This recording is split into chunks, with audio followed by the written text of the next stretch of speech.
in this segment, and before we get into this segment, we just wanted to say, please like, share, subscribe. Your support is appreciated. So when we look at just what is happening with GDP, before we go into Q3 numbers, we just wanted to look at and remind when we're looking at CPI, what has happened in terms of some of those adjustments. And since CPI's pandemic bottom in May 2020, used cars, obviously in blue, and lodging prices have soared, but have rolled over or slowed. Now, used cars and trucks have gone back up, but still, again, not to this new extreme, just maintaining some of these levels. And the same can be said for lodging, where there you've seen a little bit of a cool off, and that hasn't come back as quickly, which, as we just talked about in the previous segment, you're starting to see some adjustments for holiday travel. But the one that we've seen a lot of stickiness, and the stickier areas like owner's equivalent rent, which is that purple line, and then food away from home are steadily increasing. And we're actually starting to see that primary residency, pivot up, and we see a lot of that acceleration as we go through really the end of the year, but into next year as well, where there's a lot of price that's going to come in and continue to drive up that side of the inflation equation. Is on that rent and homeowners equivalent.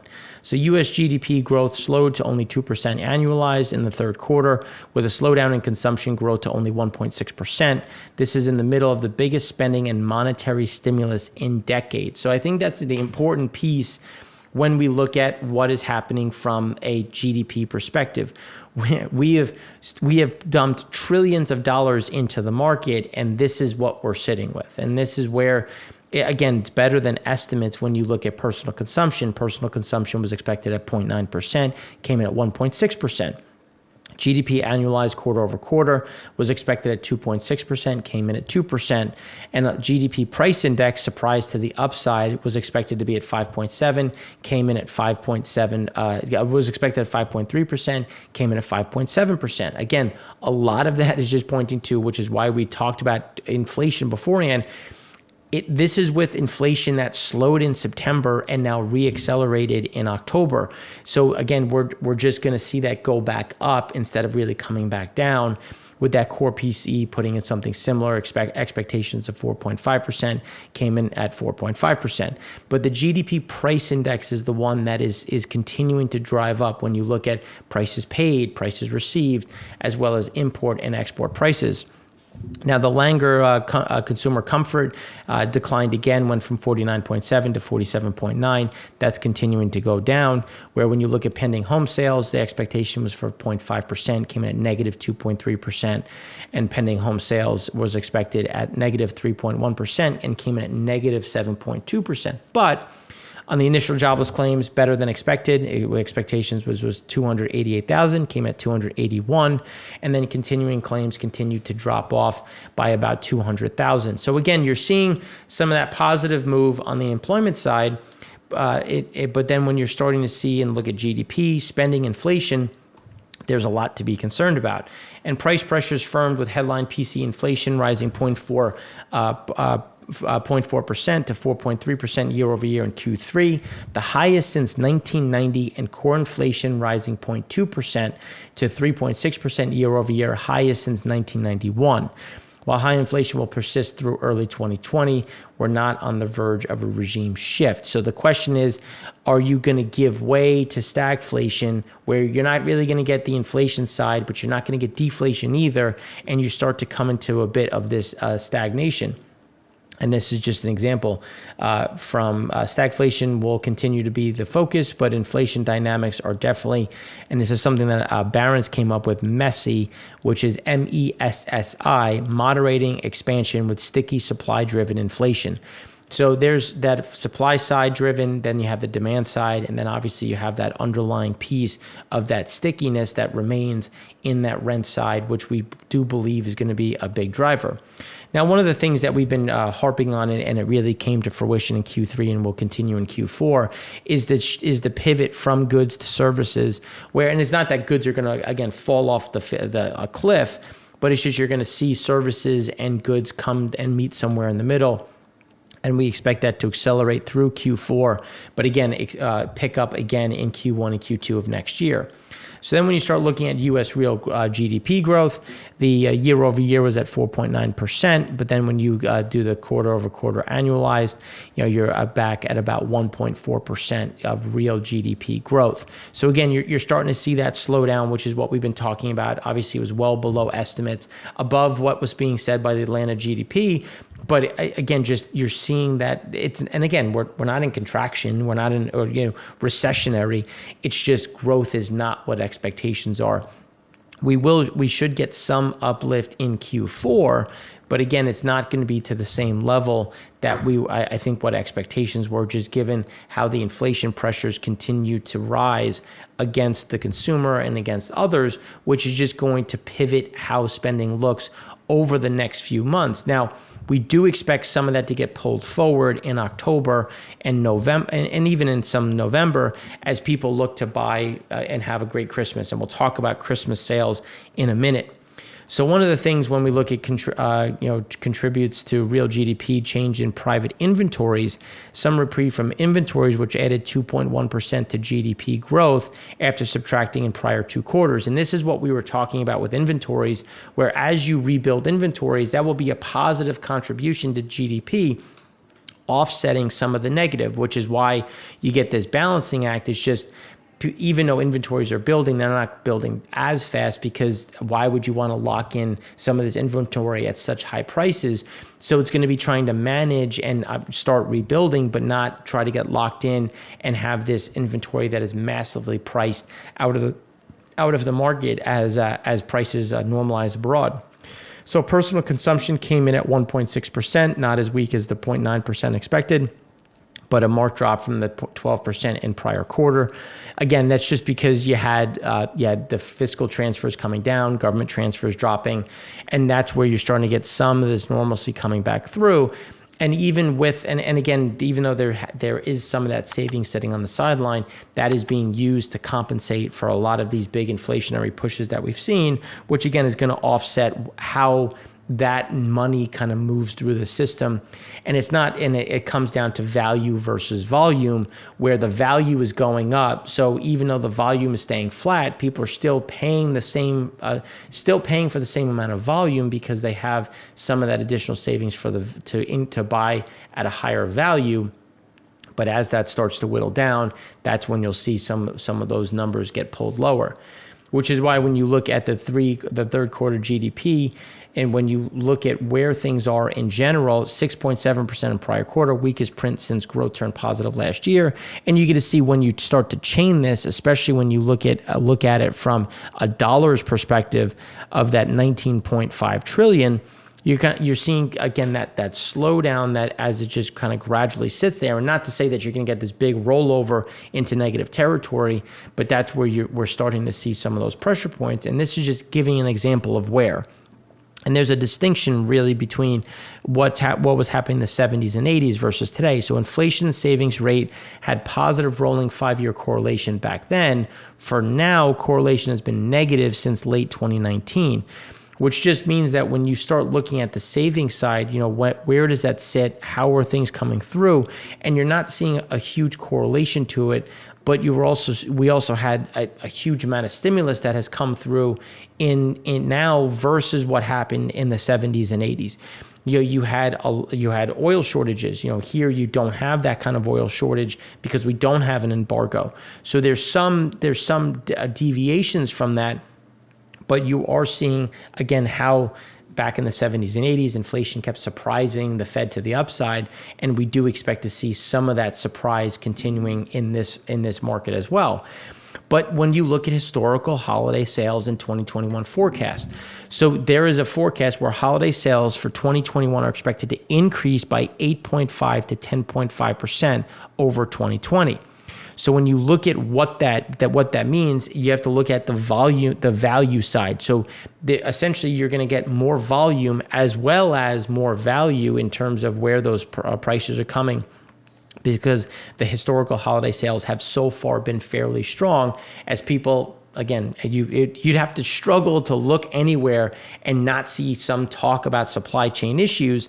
So because of that, people are aware of the problems, and they've rushed out to try to front run some of those issues, which again is why we saw payday loans increasing and some additional cash advances as people try to buy now in order to get in front of and make sure that all of this is available before the holiday season. But this is when you start looking at this convergence of Bloomberg surveys over time. When you look at 2022 growth, GDP growth forecast continues to walk back as that core PCE inflation forecast continues to walk up. And that's where the convergence continues, because the inflation, or that PCE side, is what takes away some of that growth over time. And that's when you start to factor it in. And that's why when we look at what our expectations are in 2022, it's for a much slower growth rate versus what is expected. But we also have a higher inflation rate. So we're just further along down that rabbit hole where we just see those pressures continuing to mount. And again, if you look back, we've been saying this for a long time, and now it's starting to play out, and you're starting to see it in the estimates. So it's just a little credibility to what we've been saying and where we think things are going to go over the next few quarters. And then when we start looking at the contributions to GDP and that rotation to services, so that pink line PC services, that rotation still remains positive. And then when you look at where some of the drag was, the PC durables was negative versus where it was. Obviously, next exports were also down. So when you look at it, you had services and inventory really driving things forward, which is a positive. And that's not a negative thing, and that's what we've been talking about. It's just we expect that goods side to be the drag after having a lot of that built in Q1 and Q2. And you're going to see services continue, and then that inventory is going to fluctuate. And depending on how that fluctuates, we'll kind of give you the delta of where our expectations are versus the market, because we do expect exports to struggle. And now this is just a quote from Bloomberg. The third quarter GDP report showed an expected slowdown with supply chain bottlenecks crimping consumer spending, investment, and trade flows. However, a strong gain in service spending hints at a greater than anticipated momentum for inflation-adjusted services at quarter end, with positive implications for the Q4 quarter. And as we've said, we've already seen that positive move in October so far. The rotation away from goods and towards services spending is evident in this current chart.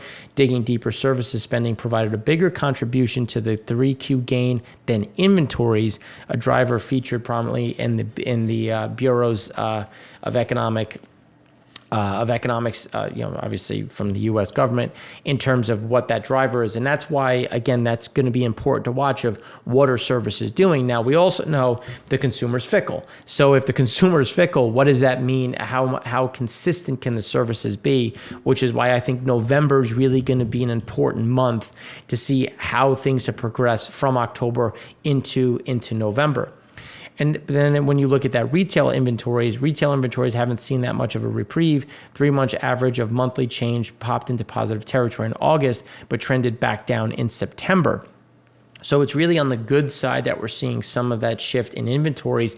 And this is, again, going to be something to watch, which is why we think that inventories are going to start to slow down, because you had that buildup in front of Christmas, and then, or I should say the holiday season. And then as that inventory comes down, but how much are you going to want to buy new because of where pricing is? You have a ton of backlog still out there, so you're not buying new orders.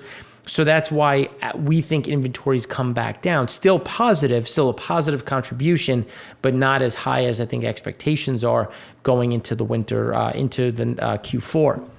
And this is just looking at durable goods, where you can see that there was a positive, it beat estimates when you look at what the estimates were.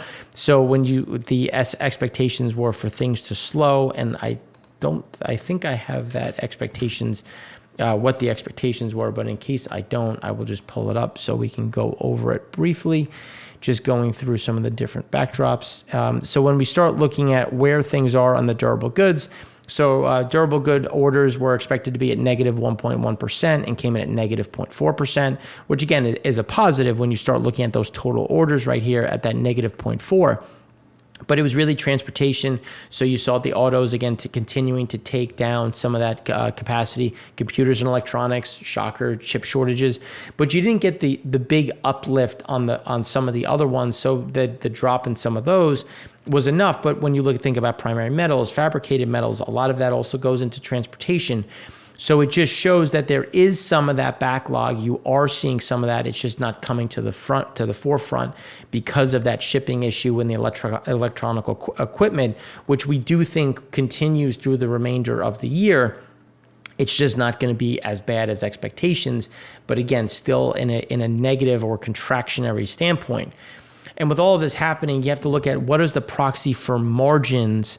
And here, when you look at the optimism, so the optimism side, so the S&P 12-month forward EBIT margins, but then the small business optimism, less firms with planned wage increases. So when you look at wage increases going up, obviously that's increasing your cost. And based on what we've already seen, it's going to be difficult to push through all of you'll push through some or what you can on the wages side. So as those wages kind of stagnate, that's where you're going to see some of that come down. And you'll see some of that profit margin.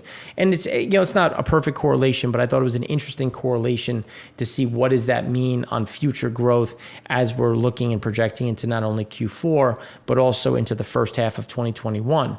Now, machine orders were the orders' largest positive contribution. So September durable good orders point to a stronger end to the quarter for core capital goods, though the results leaves intact the estimates of a drop in equipment investment in the third quarter.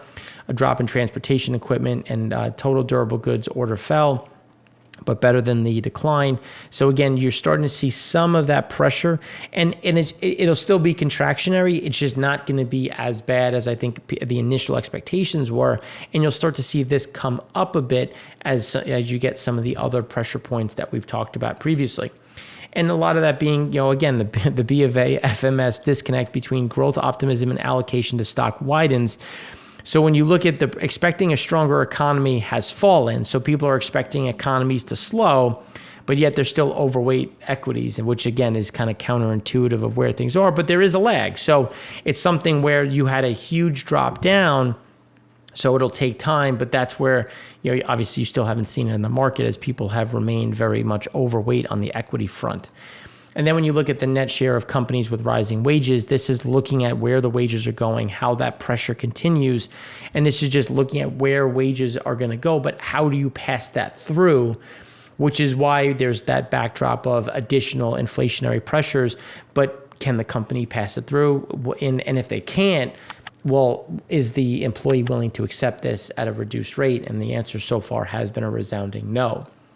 Which is when you start looking at business condition surveys, this is just showing another expectation of 58% saying wages are going higher, and U.S. business conditions on survey on prices are at all-time highs as wages are going to all-time highs, and that's when you start to see how much additional price can get passed on, which is where we get some of that friction that we've talked about.